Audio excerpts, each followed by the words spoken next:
Eu te ouço bem, Charles. Tá bom. Então, iniciando a gravação, então, do dia 2 de setembro. Então, a gente vai comentar a conclusão. Pessoal, eu não consegui fazer o pós-fácil lá, então a gente fica para um outro momento. Bom, acho que a conclusão é fazer uma síntese, né? Acaba sendo interessante para a gente revisar o que a gente fez. O Alberto está caindo o tempo todo, não sei o que está acontecendo. Vamos revisar o que a gente fez aí durante esse semestre, praticamente, né? E entender assim, o que o autor fez. Depois a gente vai ver outro livro, né, e discutir sobre como é que a gente vai fazer isso. Ah, bom, no começo ali da conclusão, né, então o autor vai trazer essa ideia de, bom, ele vai revisar, né, então que o objetivo dele no livro foi desenvolver uma teoria naturalizada do progresso moral, né, ou seja, quando a gente fala em uma teoria naturalizada, assim, talvez seja óbvio para alguns, né, não, é uma teoria que não é metafísica, né, então ele não está, sei lá, vamos pensar, uma visão religiosa, uma visão filosófica carregada de pressupostos metafísicos, vai ser uma outra visão de progresso moral. Pode pensar progresso moral, sei lá, com uma crença religiosa que vai defender que o progresso moral tem a ver com a conformidade com leis morais abstratas, por exemplo, coisa do tipo. Então não é isso que o autor quis fazer, né? Inclusive é algo que ele fica defendendo o livro inteiro que não quis fazer quando, sei lá, ele critica a ideia da conformidade, distingue de conformidade e estrita, vamos dizer assim, uma conformidade mais adequada, vamos dizer assim, tem dois termos, né, que agora eu não lembro de cabeça. Também outro objetivo do livro, né, foi verificar se ocorreu progresso moral significativo, né, e também a gente vai ver na conclusão que ele vai retomar esse tema, que essa resposta, ele oferece uma resposta um pouco ambígua, né, mas uma resposta muito ponderada, vamos dizer assim, porque ele defende que hoje está melhor, né, do que o mundo teve há alguns séculos, vamos dizer assim, mas que ele diz que os argumentos não são conclusivos. Né? Ele vai falar lá no final lá que não há um argumento assim conclusivo para dizer que o progresso é tão significativo. Ele defende que há algumas coisas que dá para dizer que houve progresso, mas por outro lado parece que ele está mais preocupado, assim fica muito claro mais no final do livro, agora na conclusão, o alvo dele é alguém como McIntyre, né? Então ele quer atacar alguém como McIntyre que vai defender algo contrário ao progresso moral, que é que a gente estaria numa situação pior, né? A gente estaria numa situação de deteriorização moral. E ele vai trazer também essa ideia de que, mesmo que algumas virtudes sejam inexistentes hoje, né? Porque o McIntyre vai defender as virtudes, como uma solução para o cenário que ele apocalíptico que ele acha que a moral está hoje, né? Mas o Buchanan e o outro autor aqui, eles vão defender algo no sentido, olha, essas virtudes, elas podem até ter sido importantes num outro contexto, mas o contexto que tornava essas virtudes importantes hoje não existe mais também, né? Então isso não é em si um problema. Né? Vou tentar fazer maior essa letra aqui, pessoal, deixa eu ver. E melhorou. Aumentou ainda para vocês, acho. Aumentou. Bom, outra coisa que é questão de se o progresso moral é praticável, eu diria que assim, pelo menos como eu entendo o livro, não sei se manifestar também, eu diria que, em certo sentido, sim. Né? Acho que ele defende que é praticável o progresso moral. Só que, assim, eu acho que ele coloca também que a gente não pode considerar, acho que é um tema que aparece, o Josinaldo chegando aqui, que o progresso moral tem que considerar que a maneira como a gente pensa hoje algumas coisas pode não ser a mesma amanhã, né? As capacidades que a gente tem hoje podem não ser amanhã. Ou seja, aí tem a questão, acho que ele chamaria da humildade, né? Então, ou seja, eu acho o Buchanan e o Power, né, eles são autores que eles são humildes, né, assim, acho que é praticável, mas a gente tem que saber que a maneira como a gente está avaliando hoje pode não ser exatamente a mesma que vai acontecer depois, porque ele defende também que a gente melhorou, né, nossas capacidades morais elas progrediram nos últimos, sei lá, milênios, séculos, a gente desenvolveu nesse aspecto, e como a gente pensa hoje, não é a mesma maneira que aconteceu no passado. A própria ideia de, assim, lá no final, quando ele vai retomar, no final da conclusão, quando ele vai falar da biologia de novo, vai falar da origem da moralidade, ele também vai dizer exatamente, a moralidade ela surgiu com um tipo de função, com um tipo de perspectiva, mas as condições nas quais a moralidade surgiu, como adaptação, como mecanismo adaptativo, elas não se dão mais hoje. A moral se tornou outra coisa. E isso pode continuar acontecendo. E depois, o quarto objetivo é os seres humanos podem aprender como aumentar a probabilidade de progresso moral e reduzir o risco. Então, ou seja, aqui tem a questão, que é um tema que ele esboça mais nessa parte final do livro, nessa questão que ele fala que ele vai falar, e aqui eu não sei se é o Buchanan, se é o Power, se é os dois, eu acho que talvez seja o Buchanan, né? Mas essa questão, que eu acho que é o tema lá, que até o evento que o Murilo organizou, né, que a gente assistiu um tempo atrás, que é a questão da ideologia, né? Então, ou seja, eu acho que é um tema que o Buchanan tem desenvolvido mais, que talvez para falar exatamente o que a gente tem passado aí na política brasileira, na política americana, na política global, que é o crescimento da ideologia conservadora, vamos dizer assim, né? E assim, eu acho que o livro, em alguns momentos, ele entra nessa discussão de como a regressão moral acontece, mas aqui também a minha impressão da leitura dessa conclusão e do livro é que ele tende a achar que, apesar dessas possibilidades de regresso, ele faz tipo uma ponderação, uma avaliação, ele acha que a gente ainda está indo para frente, vamos dizer assim, mesmo que tenha esses riscos de alguns contrapesos, contra percalços, vamos dizer assim. Bom, outro ponto que ele fala é o seguinte, então, a ideia dos contornos dessa análise naturalista, né, do progresso moral, e da questão como é que a gente desenvolve certas respostas, certa crença, certo conceito, certas práticas, instituições mais inclusivas. Então, também essa é um pouco uma tese do livro, né, pessoal? E que depois também, eu acho que na conclusão ele deixa mais claro, que agora eu acho que está nos outros capítulos, né? Mas é meio que uma suposição que ele acha, que ele diz que é uma suposição que tem um consenso razoável, né? Essa suposição de que uma maneira de medir o progresso é a partir dessa ideia de inclusão, de inclusividade. Então, assim, é algo que ele concorda que ele talvez não tenha um argumento sólido final, mas eu acho que é razoável ó, o que ele usa como estratégia aí, né? Da ideia de pensar que as práticas aumentando a inclusão são exatamente práticas que carregam um certo caráter progressivo, né? E ele acha que pensar dessa maneira lança à luz a várias formas de progresso moral e tal, como a gente interpreta ele. Eu acho que é um pouco isso que ele está tentando assim, mostrar no livro. Depois, assim, ele faz uma síntese do livro inteiro, daí na sequência. Vocês podem levantar a mão e falar, pessoal, é uma coisa bem assim, para quem participou do grupo até agora, muito disso aqui é repetição, né? Acaba sendo uma síntese só. Então, para quem assistiu todos os episódios, vamos dizer assim, não vai ter muita novidade aqui. Então, é uma coisa bem. Assim. Então, ou seja, daí ele diz o que ele faz na parte 1. Então, ele sintetiza meio que cada parágrafo algumas coisas. Então, na parte 1, ele diz: olha, ali o que ele chama do núcleo da teoria naturalista, por que uma teoria do progresso moral é necessária. Então, ele vai dizendo, então, assim, ele meio que sintetiza o que ele vai fazendo. No capítulo 1, então, ele faz essa distinção entre o progresso de um ponto de vista moral e um progresso moral pobremente concebido. Eu não lembro todos os detalhes, né? Assim,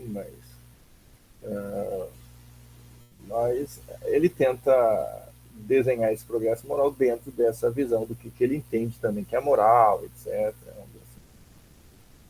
Depois ele tem uma lista ali que ele faz nesse capítulo 1 das visões que a gente viu lá, acho que foi eu que apresentei ainda, se eu não me engano, de quais são as visões ou os tipos de progresso moral, né? Ele tem essa questão da melhor conformidade, que vocês lembram, que ele tem aqueles dois termos, né? Acho que é conformity e compliance, né? Eu acho que é os termos que ele tinha usado lá no começo. Então, conformity seria essa ideia do progresso moral no sentido com a mera conformidade com regras sociais, né? E ele é muito claro também nessa conclusão e que ele vem defendendo no livro, que qualquer que seja a visão de progresso moral que a gente tenha, ela tem que prestar conta desse caráter autorreflexivo da moralidade. Então, a moralidade não pode significar um mero cumprimento cego de normas. Ou seja, porque se a gente aceita a mera conformidade como sendo progresso moral, então o nazista poderia ser melhor moralmente do que a gente. Porque ele cumpre melhor as normas do que a gente, provavelmente, no sentido de mera conformidade. Mas não é mera conformidade, é questão da compliance, é conformidade a normas razoáveis. Também outro tipo de progresso é quando a gente tem conceitos morais melhores, né? Então aí também o livro é cheio de exemplos, né? A Maria pode falar. Maria?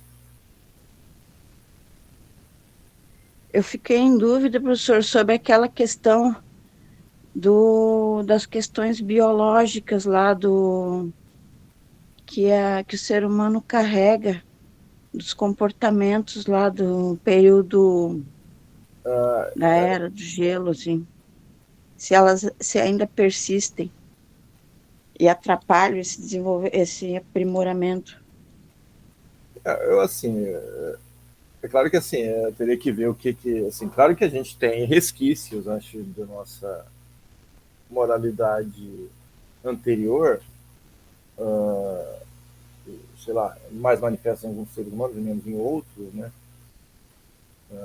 Mas algumas coisas sim podem atrapalhar. Só que assim, eu acho que ele não faz uma análise desse ponto tão detida, né? Eu não sei, assim, exatamente que tipo de comportamento você está pensando desses. Você, em particular, sei lá. Porque assim, eu acho que uma questão que vai aparecer no livro que a gente quer estudar para frente é o tribalismo. Ou seja, o tribalismo que é um tema que apareceu naquele livro que a gente leu no semestre passado, do Pearson e do Savulesco, né, que é essa questão do tribalismo, que acho que talvez tenha algum resquício desse período mais prévio da moralidade, mas que a gente tem que enfrentar, né, assim, alguns resquícios a gente tem, só que assim, eu acho que a tese também, que eu acho que foi um pouco que os textos que o Murilo que está aí apresentou, aquele debate que ele tem com o Savulesco e o Pearson, né, em que a proposta do Buchanan Power aí, acho que não exclui os aprimoramentos biomédicos, mas que ele dá uma ênfase maior aos aprimoramentos culturais. Né? Ele tem um otimismo em relação à cultura maior do que aqueles dois autores. Bom, eu não sei, Maria. Sim, seria isso mesmo. Assim, que eu A acho questão do tribalismo. isso atrapalha, mas aí tem que ver como resolve, né? E, assim, acho que a pesquisa continua daí. Bom, melhores conceitos morais, a própria concepção de moral mudou, né? Acho que a própria igualdade mudou, então, ou seja, acho que tem um exemplo, o livro é cheio de exemplos, né? Não vou lembrar todos aqui, questão da melhor motivação moral, ou seja, quando você tem uma motivação mais adequada para cumprir as normas, quando você tem um raciocínio moral melhor, uma compreensão do status da posição moral e a própria concepção. Então, são todos os aspectos em que a moralidade pode ser pensada como progressiva, né? Em vários desses pontos de vista, né? E ele vai tratando cada um. Então, o livro foi isso, a gente viu, assim não tem como voltar nisso. Minha sugestão é que quem precisa marcar melhor isso aqui, que assista a gravação desse capítulo, né? Eu acho que assim, eu não tenho como voltar lá. Depois o capítulo 2 identificou e avaliou criticamente visões contemporâneas do progresso moral. Daí é que o autor, os autores, né, o Power, a visão reducionista versus não reducionista. E claramente o autor aqui, os autores, eles não são reducionistas, né? Então, eles não defendem, tanto que lá no final eles vão trazer essa ideia de uma visão biocultural. Então, ou seja, uma visão que tenta reservar as duas coisas. Você tem a influência da cultura e você tem a influência do biológico. O reducionismo poderia ser tanto um reducionismo biológico quanto um reducionismo cultural, né? Você, sei lá, vamos pensar, eu não diria que o Foucault é um reducionista cultural, é o que Michel Foucault, por exemplo, eu acho que alguém que dá mais ênfase ao cultural. E você tem nas teorias bioestatísticas ou teorias, sei lá, da sociologia da saúde, assim, eu já trabalhei um pouco isso, você tem uma visão mais estatística, é uma visão mais biológica. Né? Então, eu acho que esses autores eles tentam ficar entre os dois, nem uma coisa nem outra. Também a questão do determinismo, indeterminismo, determinado, não determinado, então, ou seja, são visões que eles vão tentar, assim, também se posicionar aqui, e me parece ficar numa posição, em geral, intermediária. Funcionalista, também, ele não... Assim, a funcionalista tem a ver com a reducionista, de uma maneira, pelo menos reducionista biológica, e assim, lá no final dessa conclusão, os autores vão dizer que a moralidade, quando ela surgiu, ela tinha uma função. Ela tinha uma função adaptativa. Só que a moralidade, a partir das condições que foram se modificando, ela foi assumindo outras funções ou outros pontos de vista, e ela não se reduz mais daí essa perspectiva funcionalista. Mesmo que ela possa ter surgido ocupando uma função biológica, vamos dizer assim, ela não se restringe. Então, os autores vão criticar visões funcionalistas aqui da moralidade. E também do ideal, aqui eu diria que... Qual o ideal, né? Claro que, assim, há uma preferência dos autores aqui pelo liberalismo, pela sociedade liberal, que é uma sociedade mais, vamos dizer assim, mais propícia ao desenvolvimento do progresso moral, eles têm essa posição. Mas fora isso, eu acho que não tem nada mais substantivo de comprometimento desses autores. E, particularmente, o que eles vão dizer, todas essas visões, todas elas não abrangem o que ele chama de progresso moral, e ele, inclusive, diz que é um tipo de arrogância epistêmica querer reduzir o progresso moral a qualquer uma dessas dimensões. Né? Depois, o capítulo 3, ainda na parte 1, é uma concepção de progresso moral pluralista, não reducionista, a um tipo desses progressos. Então, na verdade, também ele tenta mostrar que a visão de progresso que a gente tem pode abranger mais de uma perspectiva dessa. Né? E é uma visão dinâmica, né? Uma visão que não está fechada também. Até porque, como ele falou, as capacidades que a gente tem hoje podem não ser as mesmas que a gente tem amanhã, e assim por diante. Então, é uma coisa que tem uma vida meio que própria. Né? Então, também ele traz essa questão do fim aberto, epistemologicamente modesta,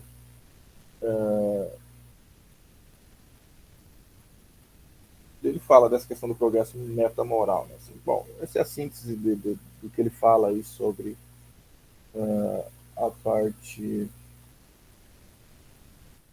Bom, na parte 2, então, o que ele fez na parte 2 do livro? Então, ele vai explorar os modos como a natureza humana pode ser um obstáculo ou um facilitador do progresso moral. Então, aqui talvez seja onde ele tenta responder um pouco o que a Maria perguntou, né? Então, Maria, eu aconselharia você a olhar os vídeos dessa parte. Assim, como eu disse, eu não tenho como lembrar tudo agora, mas, assim, é nessa parte que ele vai responder um pouco isso que você perguntou. Ele tem essa tese do Evo conservador aí, né? E daí tem essa questão do tribalismo, e coisas do tipo, né? E como uma visão mais exclusivista, mais tribalista, né, limita essa questão da moralidade, né, em relação à inclusividade.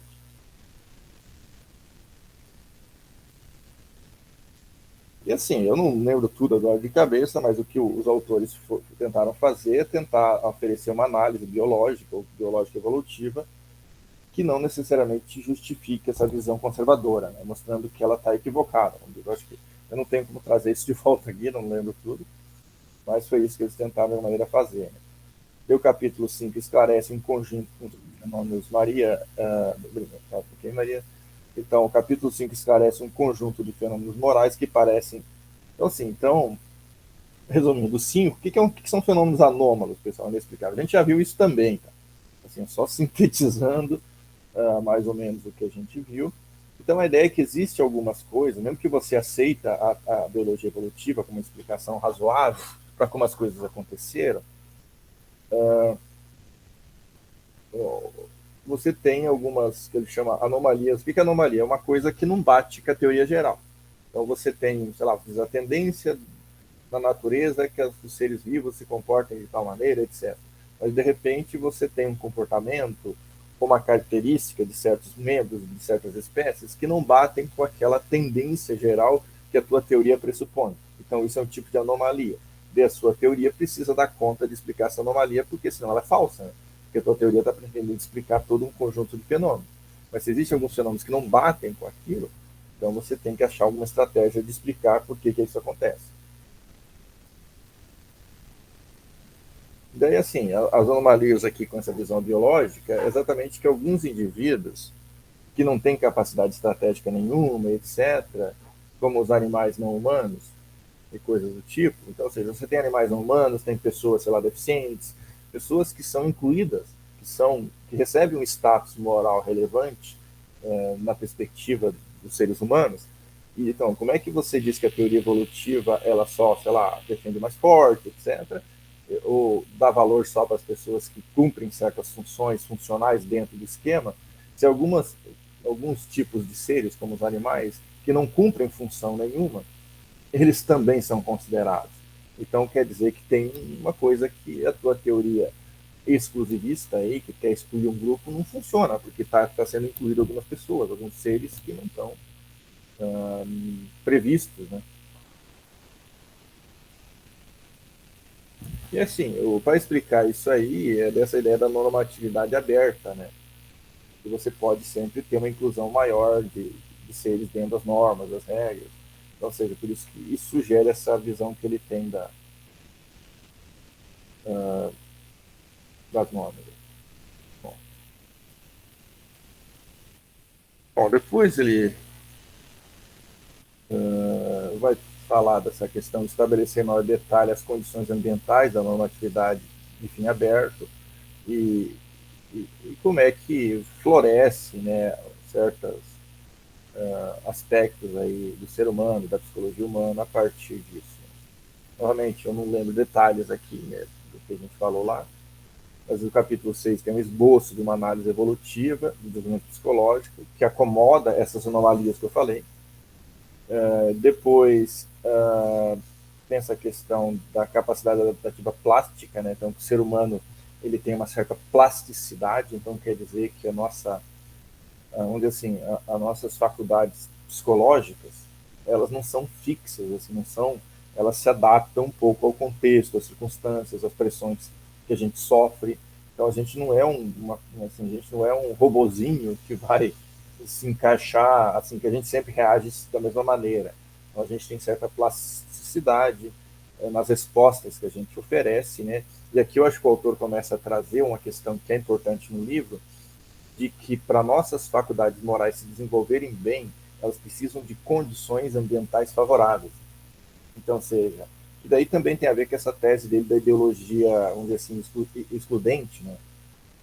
Assim, que se a gente tivesse condições materiais, institucionais e sociais muito inadequadas, a gente poderia sim regredir um pouco, a gente poderia ter uma deterioração moral, não nas condições que o McIntyre está falando, mas em condições, vocês não tem a ver, vamos dizer assim, para fazer a resposta que o Buchanan e o Power estão dando para o McIntyre, é que não tem nada a ver com liberalismo, não tem nada a ver com iluminismo, as nossas respostas morais poderiam deteriorar não por causa de um pensamento político, não por causa de uma visão política liberal, não por causa de uma visão iluminista do ser humano, mas porque as condições materiais, sociais, institucionais, se elas piorassem, a gente sim poderia deteriorar moralmente. Mas nessas condições, mas não nas condições, vamos dizer assim, nas condições só de uma mudança de visão política como a liberal, como o McIntyre está defendendo. Bom, o capítulo 7 vai falar exatamente disso que eu comecei a comentar, essa teoria do regresso moral, né? Então, ou seja, que é onde ele vai começar a caminhar para entrar para o debate no MacIntyre, né? Ele tem a questão dessa detecção, da alteração adaptativa plástica, exclusão. E, como eu falei, tem as condições desfavoráveis. Ele fala em 3 casos, acho que é 3 casos. Condições desfavoráveis, ou seja, tem condições desfavoráveis, isso vai fazer que a gente caminhe em relação à exclusão. Então vamos pensar, por que a gente está no momento, talvez, que o mundo esteja propenso ao pensamento conservador, ao pensamento que parece uma regressão moral? Exatamente porque a gente vive uma crise financeira, pelo menos desde 2008. Né? A gente tem uma crise que já se arrasta aí há mais de uma década no globo, né? Em que talvez o PIB global tenha encolhido, né? Nos últimos tempos. E particularmente é uma concentração de renda muito grande a nível global nos últimos anos. Então, tudo isso vai produzindo condições materiais, institucionais e sociais desfavoráveis. E isso, claro, leva a esse surgimento desse pensamento de exclusão, né? Só que ele diz, assim, eu acho que o interessante desse capítulo 7, e que eu acho que ele faz a síntese agora no final, é que, assim, a nossa tendência a esse pensamento da exclusão, esse pensamento conservador, vamos dizer assim, ele pode acontecer porque a gente tem condições objetivas desfavoráveis, mas ele pode acontecer também porque a gente acredita que as condições desfavoráveis existam. Então, ou seja, quer dizer que pode acontecer das condições não existirem, mas mesmo assim a gente caminhar para trás moralmente, exatamente porque a gente tem uma crença difundida na sociedade, ou pelo menos algumas pessoas fazem com que isso aconteça, de que as condições desfavoráveis existem. Então, ou seja, você pode nem ter uma crise de fato, mas o simples fato de você pensar que uma crise pode acontecer, ou de que uma crise está acontecendo, mesmo que ela não esteja de fato acontecendo, pode fazer que as pessoas caminhem para uma visão ideológica, uma visão no espectro excludente. Então, assim, eu acho que é bem interessante essa parte, que eu acho que é o que ele, no Buchanan, vai discutir em outros contextos depois. Né?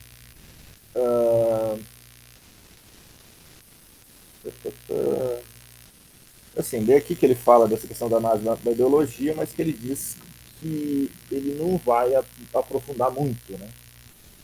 E daí ele diz que ele trata de alguns exemplos históricos nesse capítulo 7, né, que é o caso do movimento eugênico. Né? E daí ele vai trazer algumas características desse movimento, assim, desses movimentos como o movimento eugênico. E é isso que ele vai falar, a tendência a essencializar os grupos humanos, né? Então, ou seja, o que é o preconceito? Preconceito racial, machista, etc. Esses preconceitos que você essencializa o outro. Você acha que, sei lá, as mulheres têm uma certa essência, as pessoas de um certo grupo étnico têm uma certa essência, e a partir daí você infere preconceito. Outra coisa, essa questão epistêmica, aí, né, a questão dos problemas epistêmicos relacionados também com preconceito. Tem uma percepção injustificada também aqui. Como é que eu diria? Então, ou seja, é que o autor, como ele tem uma certa crença nessas inovações culturais, o papel que elas ocupam na inclusão, o que ele diz é que algumas inovações culturais que têm esse papel de promover a inclusão, elas podem ser percebidas como injustificadas ou coisa do tipo, exatamente por causa desse contexto aí desfavorável. E daí que ele vai, então, defender isso que eu falei, que é um tema que ele vai aparecer até o final, essa análise biocultural, que não é nem reducionista biológica e nem cultural plenamente, porque é cultural, mas não deixando de considerar que o biológico limita o cultural. Então quer dizer que o cultural não faz tudo também. O cultural é restringido pelas condições materiais, também biológicas, dadas. Bom, depois ele vai falar que o processo evolutivo, então isso que a Maria também estava perguntando novamente, é uma resposta de novo a Maria. Charles, eu acho que o seu microfone está com mau contato. Bom, Desculpa. Agora parou. É que assim, quando eu uso esse microfone aqui, às vezes dá problema. Uhum. Então, assim, ele vai dizer que o biológico, o evolutivo, ele pode ser tanto uma restrição quanto um possibilitador. E daí aqui ele fala desse processo de desmoralização, né? Que é aquilo que também a gente, novamente, assistam o vídeo 7 lá, pessoal, do capítulo 7, que assim, o progresso moral ele não vai acontecer apenas quando a gente cumpre mais regras morais adequadas. O progresso moral também acontece quando a gente deixa de seguir ou deixa de ter normas ruins. Então a gente pode ter momentos, sim, sei lá, em que a gente tem regras morais que não devia ter, sobre, sei lá, sobre casamento, sobre certas condutas que eram meros tabus, por exemplo, e que deixaram de fazer sentido. Então ele vai falar disso aí. Daí que ele vai, nessa parte, ele discute os argumentos conservadores. Assim, resumindo essa história, para tentar ir rápido esse ponto, é que assim, os argumentos conservadores, eles são baseados naquilo que a gente costuma chamar de slippery slope argumento, o argumento da ladeira escorregadia. Porque os conservadores geralmente pensam que se você muda regras morais, vamos dizer assim, sempre vai ter consequência ruim. Então, eles são contra qualquer tipo de aborto porque eles acham que a coisa vai descambar. Então, o conservador ele sempre vai para esse lado. Então, ele tem um certo tipo de pessimismo, né? Porque, só que assim, daí o que o Buchanan e o Power dizem é que a pressuposição do conservador é que o simples fato de uma norma estar vigente significa que ela é válida e boa. E isso é falso. Então, assim, vamos dizer assim, de alguma maneira. Bom, a parte 3, capítulo 9, movimento moderno. Então, assim, isso também é uma tese central do livro, né, pessoal, que o movimento moderno de direitos humanos é a coisa mais bem sucedida no que diz respeito à inclusividade. Daí ele fala das 6 mudanças que tiveram nesse movimento, a expansão do domínio da justiça para incluir o que antes era parte da caridade, a expansão do território da justiça, também incluindo diferentes tipos de ações, abstenções, políticas, então várias outras coisas que não eram incluídas antes foram incluídas, mudança no limite entre aquela justiça e caridade, se a pessoa está errada, era para ser justiça a palavra, a ideia que certos direitos são inalienáveis também é uma novidade, a partir de direitos modernos, direitos humanos, a modificação no conceito de status moral básico também, incluindo, sei lá, animais, mulheres, outros grupos excluídos anteriormente, e também a própria mudança na concepção de moralidade, que foi do estratégico para uma moralidade baseada na reciprocidade cooperativa de grupo. Então, são todos os aspectos desse movimento, que eu acho que também a gente já viu com detalhe lá, quem quiser ver melhor, veja lá no vídeo específico. Capítulo 10, uma teoria naturalista, que explica a origem do movimento moderno, também de direitos humanos. Daí, assim, novamente, quem quiser ver, veio o vídeo lá que fala do abolicionismo britânico, depois o que aconteceu depois da Segunda Guerra Mundial, esses ganhos inclusivistas que tiveram envolvidos com isso. Só que dele vai defender também no capítulo, que ele só sintetiza essa ideia de que esses ganhos, principalmente para os afrodescendentes, foi apenas um sucesso parcial, né? Porque naquele mesmo momento teve o racismo científico, teve o colonialismo europeu, que acabou racionalizando atitudes excludentes. Então, assim, só para... Avançando mais um pouco.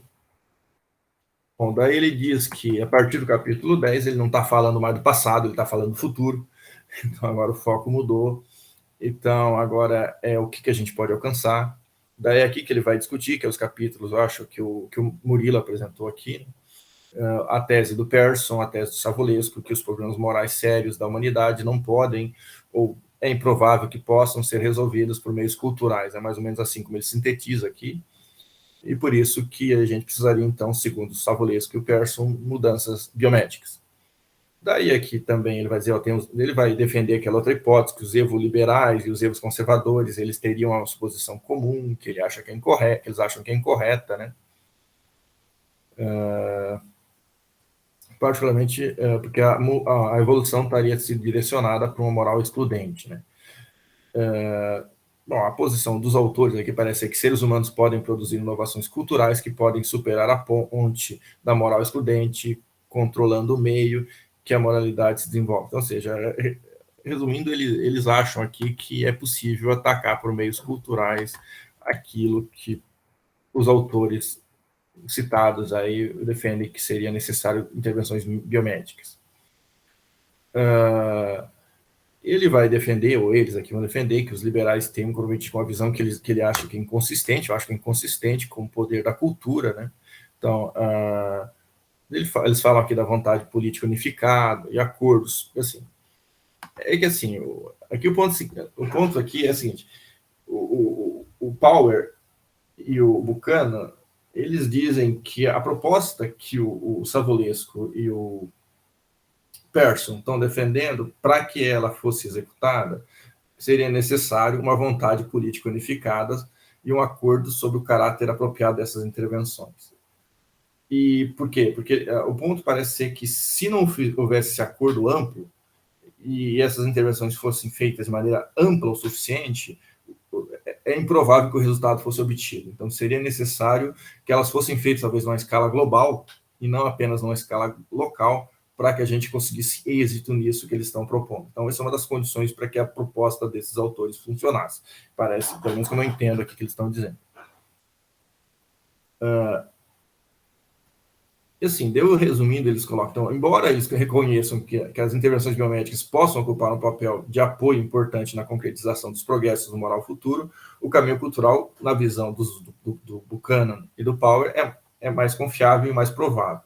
O que não significa que teremos mudanças culturais suficientes. Assim, só que ele diz, olha, resumindo, eles acham que o cultural é mais provável, mas eles não acreditam que o cultural vai necessariamente acontecer. Então, resumindo, eles dizem, olha, nós estamos ferrados. Mais ou menos é isso que eu acho que eles estão dizendo. A gente não tem segurança que vai para algum lugar certo. Depois de recapitular os capítulos, eles focam em duas questões, né?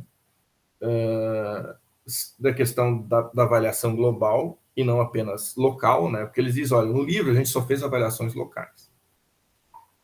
E depois a questão da base ética, em que se apoia os exemplos paradigmáticos de progresso moral, se ela é sólida o suficiente. Então, ele entra nessa parte aí que é local versus global. Eles vão dizer exatamente isso, que eles, até agora, eles focaram apenas num negócio local, e que a inclusividade ela tem acontecido muito mais em espaços mais específicos, não como uma coisa mais ampla.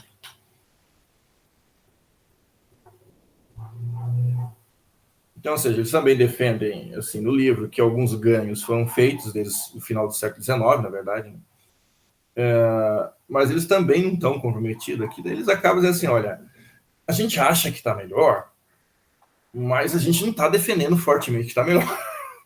Então, ou seja, eles meio que dão uma relativizada aí no que eles estão defendendo, porque a preocupação deles é muito mais em evitar, me parece, que a tese da degeneração moral é errada, do que em defender o progresso robusto. Também não se defende uma sociedade, também eles não estão dizendo que uma sociedade é melhor agora do que antes, eles também não estão defendendo isso. E assim, eles acham que dois fatos ali tornam a hipótese do progresso global problemática. Primeiro, porque temos muitos tipos de progresso moral que são irredutíveis uns aos outros, e não parece que a gente pudesse falar num só, né? A gente não consegue reduzir todos num só. Então, se falar em global, considerando vários aspectos, é complexo para dar uma resposta sim ou não. E assim, particularmente para você dar uma resposta sobre a hipótese do progresso global, você teria que conseguir ranquear qual tipo de progresso é melhor aqui ou ali, qual deles é mais importante, até poder falar que é melhor ou pior. Porque às vezes uma sociedade progride num aspecto, regride no outro. Então, é complexo. E eles defendem que eles acham que comensurar, fazer essa ponderação, é duvidoso. Então, eles meio que, por uma questão de humildade, de moderação epistêmica, eles dizem, olha, eu não vou falar tudo isso, não vou defender uma coisa tão robusta.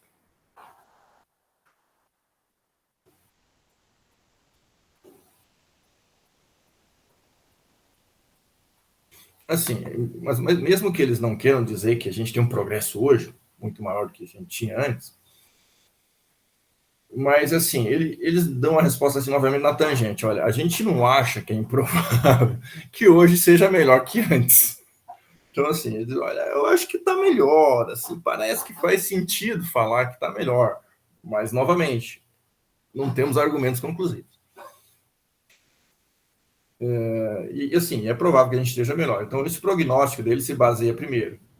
Quer falar, Alberto?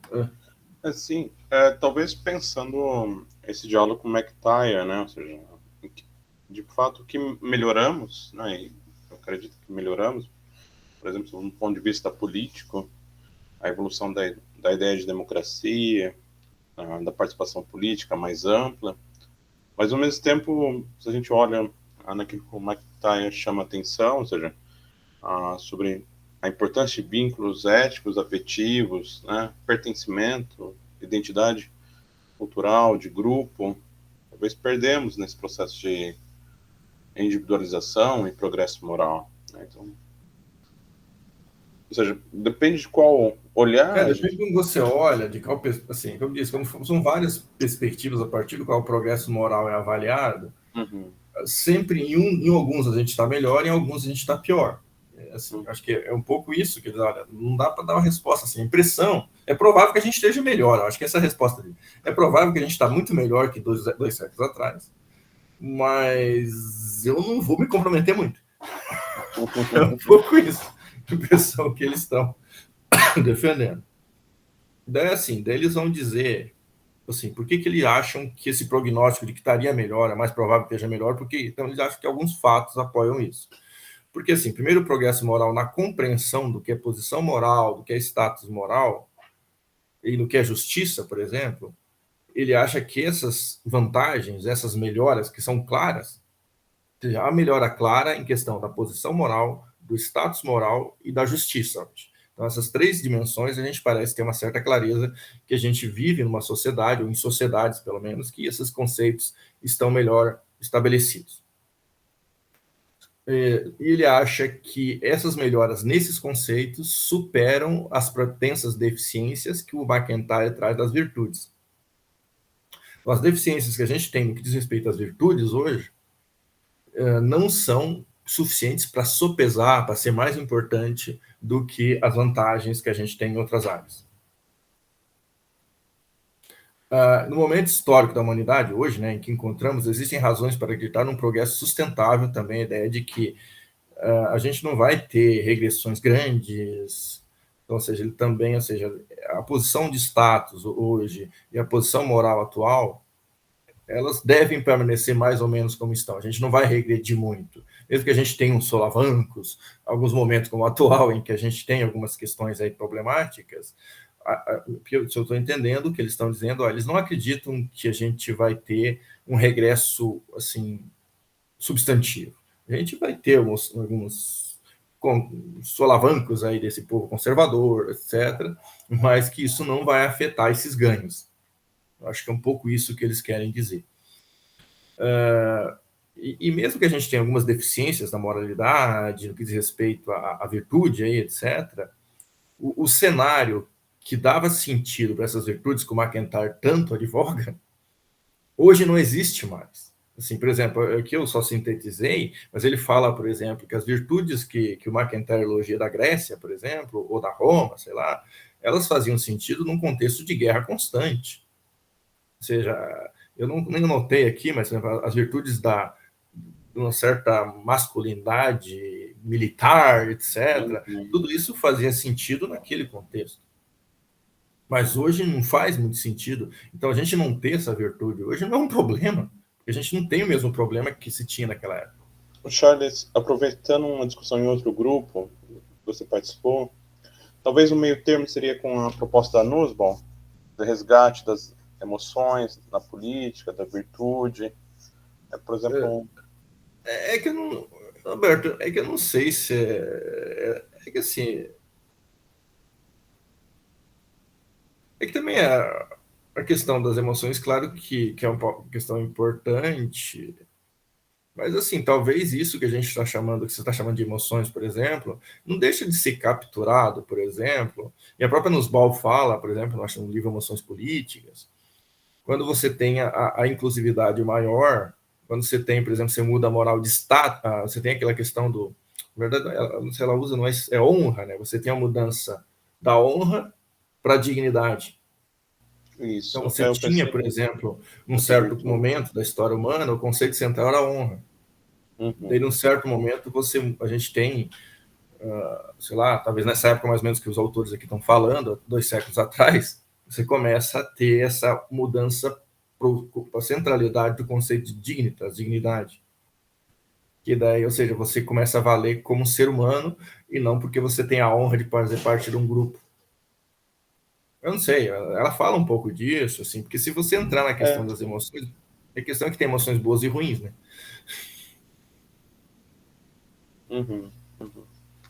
Eu pensei na concepção de cidadania que ela tem, né? Ou seja, foge um pouco dessa visão militarizada do exercício da cidadania, né?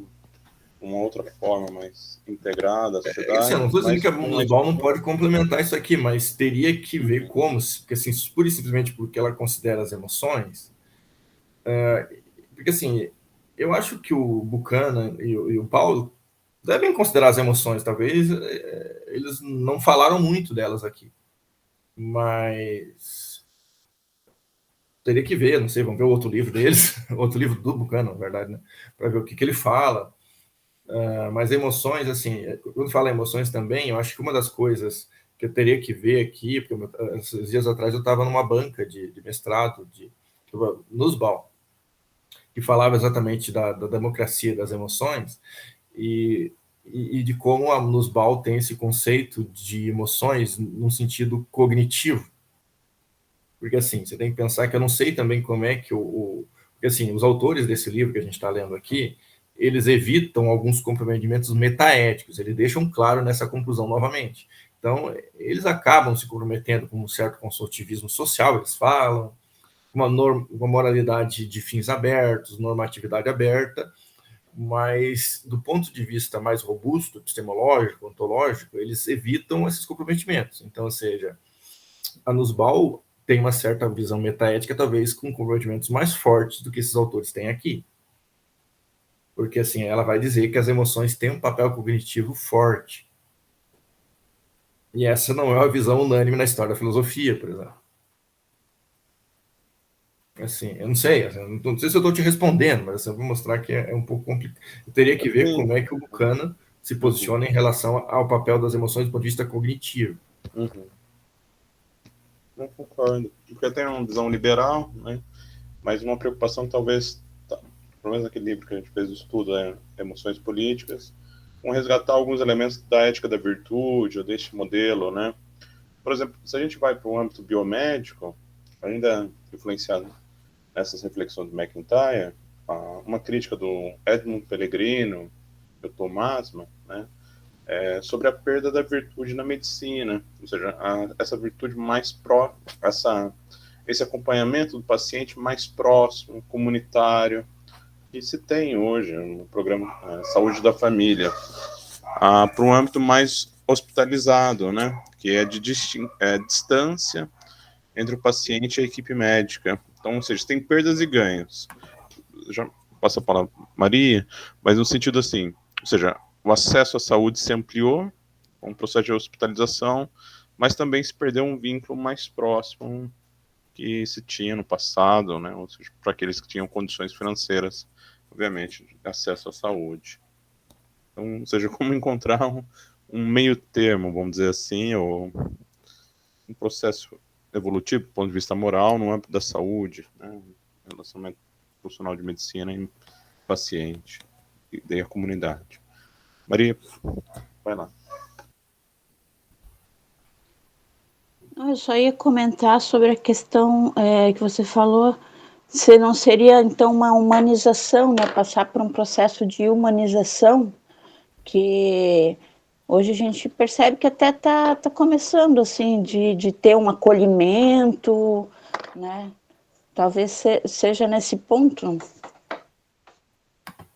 Eu acredito que sim, né? Só para complementar o que você falou. Um processo de humanização, atendimento em saúde, né? Bastante. Bem lembrado, bem lembrado. Bom, ele tenta, assim, aqui nessa parte final dessa sessão, né, pessoal, ele tenta aí meio que justificar essas pressuposições ali, então a plausibilidade da primeira suposição, que é, peraí, já me fugiu agora, a primeira suposição é que o progresso moral, na compreensão da posição moral, de status moral, nas dimensões, tá? Ou seja, vem do que os juízos sobre posição moral e status moral têm implicações a uma ampla gama de contextos, né? Vamos ver aqui, o Murilo mandou alguma coisa aqui.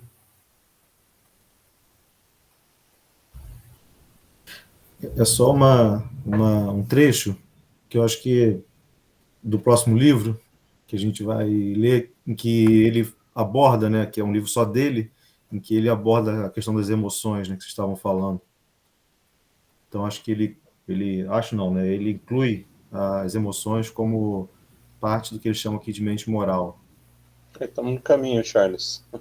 Porque a gente vamos ver. Faltando assim, respostas e é um grupo de estudo, pessoal. Eu não sabia nada do autor, a não ser o Frontiers Full Choice, tá? Antes desses grupos.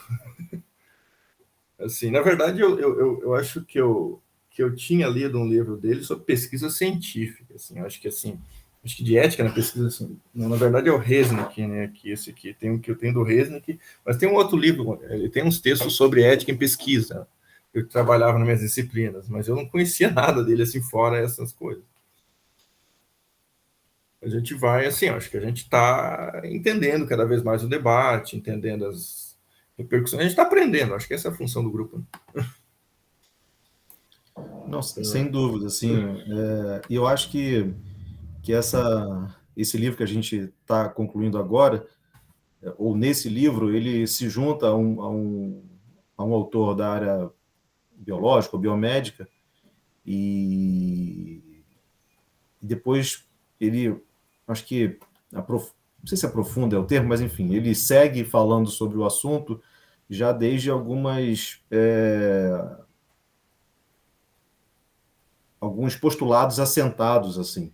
E eu acho que ele é um autor muito, muito atento ao que está sendo falado, assim, no momento, né? Então, essa compreensão da psicologia moral desde o aporte, vamos dizer assim,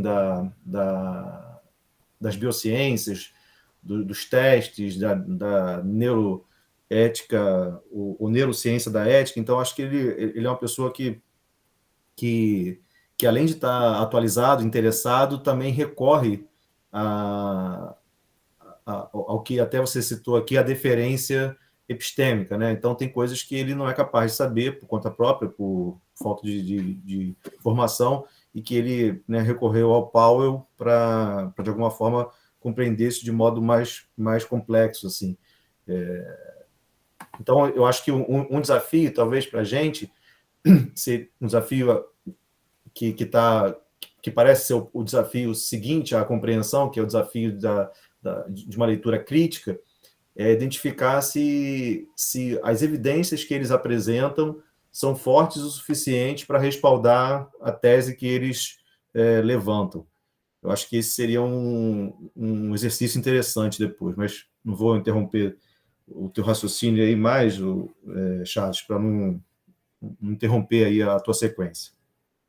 Bom, obrigado aí, o Lilo, o comentário. Bom, tá quase acabando aqui, depois a gente abre um pouco a discussão e já planeja o resto aí, vamos dizer assim. Bom, nessa parte que está acabando essa penúltima sessão, depois a gente vai para a última, né? Então, aqui é contra McIntyre, então aqui ele... Na verdade, eu já tinha dito lá no texto, né? Mas aqui ele retraz, então, o que ele está visando é a tese da degeneração moral do McIntyre. E ele vai dizer que as mudanças recentes em posição, status, em comparação com o passado, para justificar a tese de que o mundo hoje é melhor do que antes, e não o contrário, como defende McIntyre. Então, ou seja, ele acha que se a gente fizer um cômputo, calcular tudo, ponderar tudo, o que a gente ganhou e o que a gente perdeu, principalmente o que a gente perdeu em relação à virtude, essas coisas, que o McIntyre tanto aponta, o mundo hoje está melhor, do ponto de vista moral, do que estava. Assim, como diz, eu não conheço bem esse debate entre os dois ainda, mas a minha intuição tende a concordar aqui com o Buchanan, porque, assim, claro, eu já estudei MacIntyre muito mais para talvez defender até o Kant, ou autores kantianos, do que ele critica, né? Muito mais nesse sentido. Eu tive um projeto sobre isso. Mas, assim, essa crítica do MacIntyre, ela tem, assim, eu não vou dizer que eminentemente conservadora, mas é como se quisesse manter algumas coisas que eu não sei se precisa ser mantido, algumas delas, pelo menos. E, assim, e particularmente a minha questão é, será que é possível manter essas coisas sem trazer de volta alguns fantasmas? Eu acho que porque, assim, todas essas sociedades baseadas nessa virtude forte que ele tanto advoga, eram sociedades estratificadas, eram sociedades divididas de maneira inadequada. Então, a pergunta é, como você consegue manter certos ganhos aqui que o Buchanan está trazendo, que a gente teve nos últimos tempos, nesse cenário modificado do MacIntyre? Eu acho difícil, entendeu? Pelo menos, sei lá, eu não sei, pelo menos é a minha opinião aí. Bom, a queixa de perda de solidariedade, por exemplo, que é um tema que o MacIntyre traz tanto, né? Não parece muito séria, por exemplo, uma vez que a gente, assim, acho que esse é o ponto do Buchanan aqui, que é o seguinte, assim, se a gente considera esses ganhos que ele tem falado aqui, que são ganhos de inclusividade, como é que você pode falar que as sociedades atuais são menos solidárias, um pouco o termo que o Alberto trouxe ali, essas questões da área da saúde, que você tem muito esse tratamento, vamos dizer assim, mais técnico, menos humanitário das pessoas no hospital, por exemplo. Ok, pode até ter isso, mas o problema aí é que mesmo que você tenha isso, mas do ponto de vista geral da sociedade, você tem um tratamento mais humanitário em geral. Você tem uma inclusão maior. E antes você tinha uma exclusão maior de pessoas, de grupos, etc. E, particularmente, esses ganhos inclusivistas superam muito as perdas das virtudes, esses traços aí do passado. Assim, resumindo a sessão, aí ele vai dizer, ó, a gente tem algumas razões, mas não são conclusivas para a gente acreditar no progresso moral, mas é improvável que a gente tenha deteriorado. Então, assim, o argumento não é conclusivo, mas é isso que ele conclui. Vamos para a última sessão. Eu fiz bem curto a última sessão, pessoal. Se vocês quiserem, leiam lá depois, assim, toda questão de tempo. Eu tentei sintetizar em prazos bem curtos, mais ou menos a ideia do parágrafo de cada um. Porque, assim, os parágrafos são bem longos, em alguns casos quase de uma página. Ótimo, Charles. Bom, assim, lembrando os encontros, as discussões. Mas, assim, então, ó, essa sessão, a fundamentação ética normativa da avaliação do progresso moral. E, assim, a pergunta que ele colocou lá antes era se a gente tinha uma fundamentação ética normativa suficiente, né? Porque a gente estava defendendo, mais ou menos, o livro, é isso que ele está perguntando. Daí ele vai dizendo coisas também que ele não fez, então essa sessão serve para dizer também o que ele não fez. Às vezes é mais para dizer o que ele não fez do que ele fez. Então, nenhuma tentativa foi feita de estabelecer uma teoria moral e mostrar que o progresso moral é alcançado quando você está seguindo essa teoria moral. Então, o livro não está comprometido com nenhuma visão moral robusta, vamos dizer assim. Então, também não tem nenhuma visão metaética robusta. Então, a abordagem é muito mais baseada no que ele chama de um consenso razoável de que certos desenvolvimentos, principalmente no que diz respeito à inclusividade, podem ser considerados progresso moral. É mais ou menos essa a premissa do livro. Assim, e também o livro também aceita, a gente errou no passado, moralmente, e também a gente, então, se a gente errou no passado, então quer dizer que a gente pode estar errando agora. E se a gente pode estar errando agora, significa que a análise que a gente está fazendo agora, ela pode ser incompleta. Então, a gente tem que ter isso que ele chama de humildade epistêmica. A gente não pode fazer de conta que a gente sabe tudo agora, porque a moralidade pode ser diferente hoje. Talvez aqui, uma coisa que... Eu tenho um outro grupo de estudo aí que o Alberto está participando agora também, que é o grupo de estudo que a gente está lendo um livro do Derek Leben, que é Ética para Robôs. Uma das premissas do livro do Derek Leben é de que os robôs, assim como eles superaram a gente no xadrez e no Go, por exemplo, Então, eles mudaram, inclusive, a maneira que as pessoas jogam xadrez, talvez vão mudar a maneira que jogam Go, né, que é aquele jogo oriental muito complexo. Então, o Derek Lebel entende que pode ser o caso que os robôs também vão mudar a nossa maneira de raciocinar moralmente. Porque os robôs, eles não têm por que ser tribalistas necessariamente. Por exemplo, eles podem fazer com que, assim, tanto que a hipótese do autor nesse livro é que se a gente vai desenvolver algoritmos éticos, vamos dizer assim, para as máquinas, a gente deveria fazer não com base no nosso raciocínio moral exatamente, porque a gente pode estar errado, mas considerando que a máquina poderia ser melhor que a gente. Então, assim, não estou dizendo que isso é correto em si, mas é uma perspectiva que a gente não pode desconsiderar, né? Bom, nada também do que foi dito se compromete com a atribuição de propriedades naturais ou não naturais. Assim, aqui é o naturalismo na ética, né, pessoal? Porque o naturalismo na ética, existe a falácia naturalista, aquela questão da inferência do deve, do ser, do ser e do deve, né? Você inferir fatos, valores a partir de fatos. Então, ou seja, ele está dizendo, eu não tenho nenhum comprometimento aqui metaético com a relação entre fatos morais e fatos naturais. Então, não há nenhum tipo de vinculação da visão do livro com esse tipo de coisa. Também ele vai assumir aqui que a teoria dele tem um comprometimento assim, com isso que ele chama de construtivismo social, né? Mas esse construtivismo social não tem nenhum viés assim que ele vai chamar de funcional.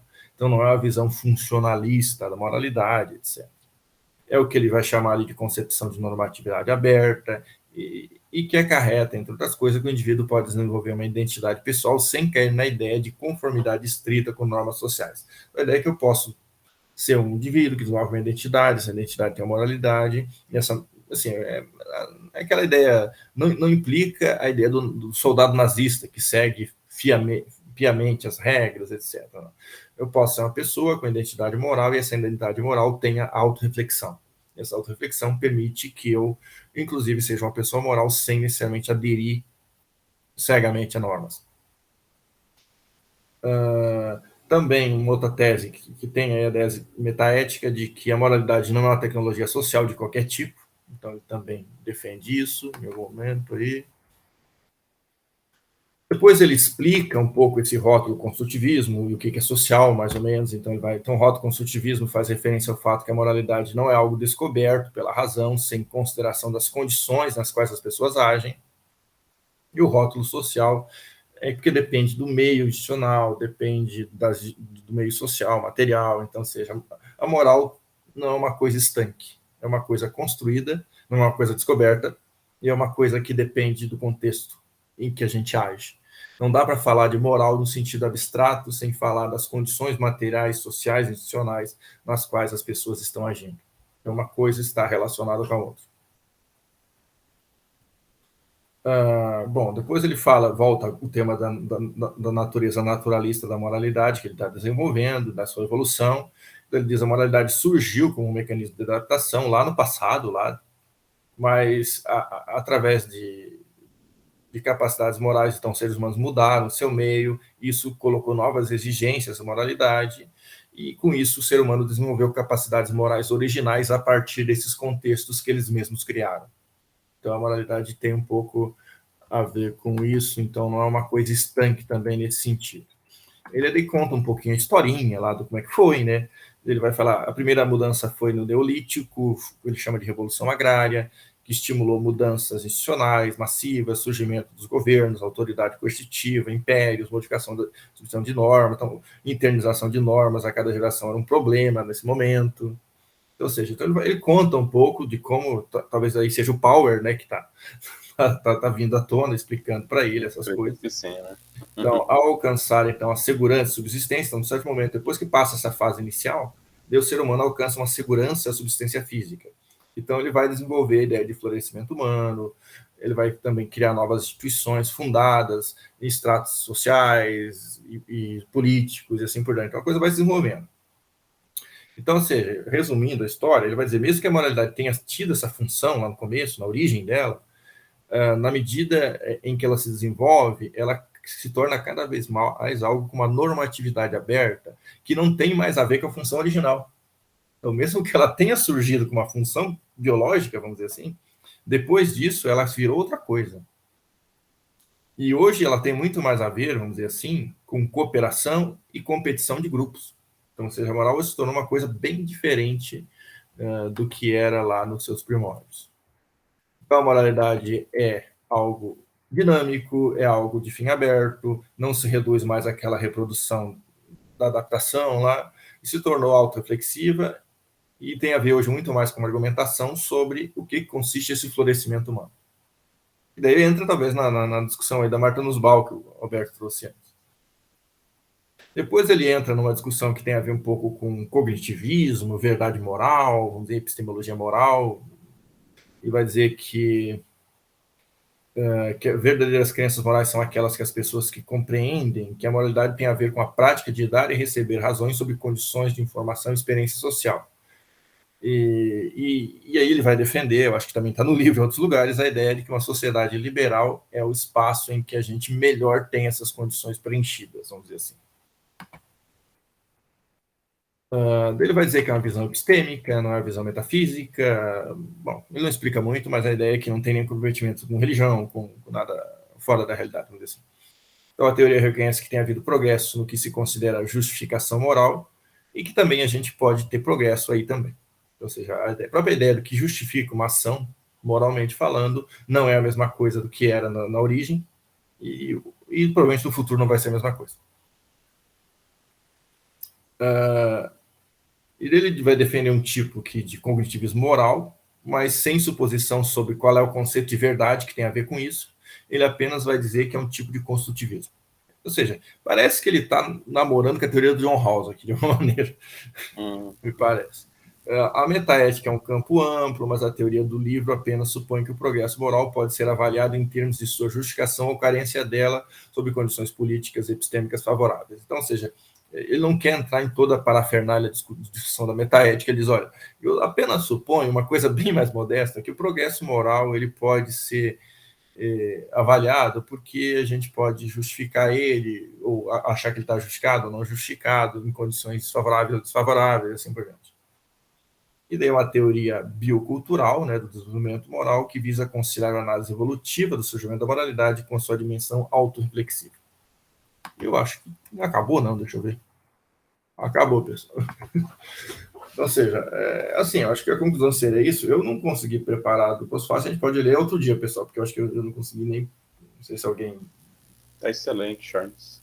Eu acho que deu para rever diversos aspectos dos encontros que a gente teve, né? E tem uma resposta final, mas não finalista aí dos autores, né? Acho que é bem bacana. Bom, Alberto, quais são os dias que você já ocupou, assim, qual é o dia que é o seu grupo lá para a gente não fazer o conflito? Você quer abrir a discussão? Não sei. Depois... porque assim, acho que a gente, não sei se alguém tem alguma discussão sobre o texto, então a gente pode aproveitar e já discutir. Murilo? Eu queria, na verdade, te agradecer, Charles, pelo trabalho, porque resumir o resumo de um livro como esse e relembrando pontos que foram discutidos não é uma tarefa fácil, então era te agradecer pelo trabalho que você fez, que é um trabalho de síntese, mas não é uma pura síntese, né? Uma síntese robusta, assim, então acredito que você tenha gastado um tempo considerável para fazer isso aí, tendo ainda que fazer outras coisas que você tem que fazer, então, muito obrigado. Bom, eu que agradeço a participação também, Murilo. Acho que você que incentivou a gente a criar esse grupo. Não, acho que deu certo, assim, tá dando certo, e então acho que é um esforço conjunto, né? Sem falsa modéstia, acho que é um esforço conjunto mesmo, e você tem se dedicado até bem mais do que eu na viabilização desse grupo, né? Então, né, houve um convite, o convite foi aceito, a gente foi criando vários vínculos e tem feito várias coisas, então acho que tem sido bem produtivo para todos nós.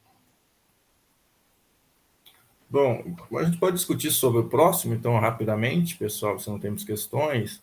Então, assim, talvez a minha sugestão é que a gente fizesse, sei lá, começo de outubro, talvez, o primeiro encontro, não sei. O que vocês pensam? Qual é o sábado que você não está usando, Alberto, no seu grupo no começo? Tá um pouco cheio aqui nas aulas de pós-graduação, mas eu também não gostaria de atrapalhar, né? 21 seria muito ruim, tá livre. Não, pode ser 21 de outubro, se vocês concordarem, porque daria, assim, o que eu não garanto, pessoal, a não ser que o Alberto me ajude, que o Alberto me prometeu me ajudar, o Alberto agora pegou vaga de professor temporário na UEL, né? Então, ele pode ajudar a lançar no sistema, talvez. Não, vou sim, Charles. Daí, assim, se você me ajudar com o lançamento do sistema, porque assim, eu consegui mandar o relatório do anterior para o sistema agora. Espero que os certificados não demorem muito do anterior. Tá? Agora tem que fazer desse aqui. Mas daí eu posso pegar o relatório desse que eu fiz agora e meio que só excluir quem não está participando mais e trocar o título. Mas, assim, se você me ajuda, a gente pode ser dia 21. Do Murilo, poderia ser dia 21? Para mim está perfeito. Talvez seja o único sábado do dia de outubro disponível. Tá perfeito. Assim, eu acho que a gente poderia talvez conversar o cronograma ali, não sei, assim, eu não sei, podia ser mais ou menos pelo dia 20 de cada mês, não sei. Assim, Alberto, você tem por novembro, perfeito. Depois do dia 20, o que você tem aí? Então, 21 é o primeiro encontro. Novembro, o que a gente... Obrigado por considerar. 25, Charles. Que tal? Vamos ver aqui, 21 de 10, 25 de 11. 11. É claro que a gente não vai fazer 25 de 12 agora, né, pessoal? Sei lá pelo dia 15, que dia que é o sábado, perto do dia 15 de dezembro? Deixa eu ver ali. Dia 9. Perdão, Murilo. Dia 9 estaria tranquilo. É 9 de dezembro? Estaria perfeito. 9 de dezembro. Isso. Daí a gente poderia voltar sei lá, março, o que vocês querem, fevereiro. Assim, a UEL volta a aula em janeiro, mas eu não quero janeiro, acho que é meio cedo. Mas podia ser tipo 20 de fevereiro, não sei, em carnaval. Eu acho que é bom, né? Um pouco antes do carnaval, como é online. Fevereiro, que dia que a gente tem lá pelo dia 20? Vou dar uma olhada aqui. Ela é para 2024 agora, tá? Talvez dia 13. Porque eu acho que o carnaval deve ser... 13 de 2. 13... Perdão, desculpa. Eu estava vendo em janeiro. Talvez 10 ou 17 do 2. 17, então. 17. Só ver se nós... Quantos capítulos a gente tem? 1 do 4, com 17 do 2. Tá, e daí mês 3. Eu vou olhando o mês 3, Alberto. Só um momentinho. Então, 17 do 2. Talvez a gente teria que ver se não é sábado de carnaval, né? 16, 23 de março. O que você acha? Foi lá, pode ser 16, sei lá. 16 de março. 23. São quantos capítulos? Deve ser bastante. Então, acho que eu estou tentando achar o texto aqui. Murilo, você sabe de cabeça? São 9. 9? Mas ele tem introdução, né? Isso, 9, tem introdução. Então são 10 encontros. São 10, isso. Tá. Temos 5 agendados. 1, 2, 3. A gente tem até o capítulo 4. Então, vamos para mês 4. O que você tem aí? Daí tá tudo livre, assim, né? Para manter 13 ou 20 de abril. Vamos botar 20. Vamos tentar. Tá, depois 20 do mês 4. 5. Um momento. 18, 25 de maio. 18, sei lá, 18 de maio. 18, capítulo 6. 18, mês 6. 6, só um momento. 15, 22. É que vai ter fechamento de nota, eu acho, pra gente, né? Acho que tipo. Deixa eu ver. Talvez 8? 22, eu acho, Alberto. Porque 22, acho que deve ter acabado o semestre. Acho que não. 7. 22 do 6. O 7. Agora vamos pro 7. Em julho, 13, 20, 27. Mais 27, porque ele é mais perto do começo do semestre do outro. Tá, 27 do 7. Ok. Falta 2 capítulos. Aham. Agosto. 17, 24. 24. 24 do 8. A gente chegou no 9. Falta 1. Então. 14, 21, 28. 21 de 9. 21 do 9. Tá, então a gente fechou. Acho que fechamos aí. Eu tiro uma foto te mando isso aqui. A gente combina Eu lançar. anotei aqui. Tá. Eu anotei. Daí, assim, só, Murilo, a gente pode colocar de novo o mesmo pessoal organizando. A gente faz. Alberto, Perfeito. você. Bom, eu não sei, a Júlia, ela vai participar ainda, mas podem colocar ela também. Uhum. Não, por mim, perfeito. A gente organiza no sistema. O cartaz, eu te mando o cartaz que eu fiz da versão 2, que eu não fiz da 3 no mesmo tempo. Uhum. Não, atualiza, né? Uhum. Eu já estou atualizando, na verdade. Daí só precisaria. Depois eu botar as datas ali, para a gente divulgar, fazer um QR Code, depois se fizer um evento no sistema.